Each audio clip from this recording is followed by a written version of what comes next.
We were surprised to see it. The mom and one kitten from this year's litter showed up and walked right across our doorstep. It's September now, so the kitten is a little older, and while they keep an eye on each other, they don't necessarily stick together. In this clip, you'll see Mom veer off to the left. But how did they get here? I went back and reviewed the front yard footage. And here they are, crossing the street at 6 a.m., coming in from the hillside you see in the background. Our street's usually quiet that early, so they were able to move through a few backyards and pop into ours. Sure enough, there she is, silhouetted against the brightening sky, perched on our back fence. It's one of her favorite lookout spots. She's calm, alert, and perfectly still, blending into the dawn light like she owns the place. I didn't see where the kitten went, but I knew where she was. Then she stood up, stretched, and climbed down off the fence. Quiet and graceful, like she'd done it 100 times before. Curious, I went out to see where she went. I walked out to look for her, and that's when I noticed the kitten, sitting quietly just watching me. Not scared, not startled, just calm, maybe even a little bored. I'd expected to see the mom again, but instead there was the kitten, right behind me, bathed in the soft light of sunrise. If you look closely, you can see its eyes catch a little glow. I didn't want to disturb the moment, so I quietly went back into the house.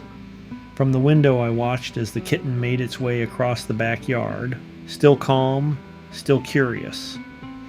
Being inside gave me the chance to observe without interfering, and the kitten seemed totally at ease. It headed toward the side yard and started climbing up a tree.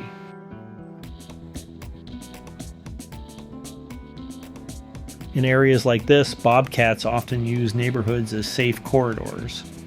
They're avoiding predators like coyotes and even mountain lions, both of which are more likely to patrol open hillsides or canyons.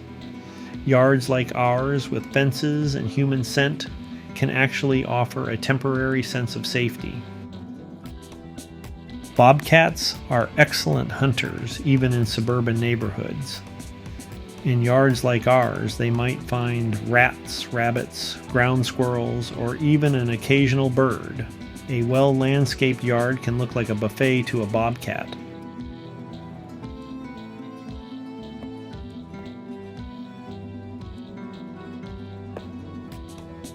Later on, one of our other cameras picked up more footage. A bobcat, possibly the same one, climbs down from the tree and hops onto the fence.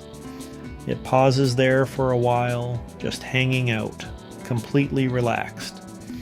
When someone walks by, it casually jumps down and disappears into the canyon. No rush, no panic, just doing its thing.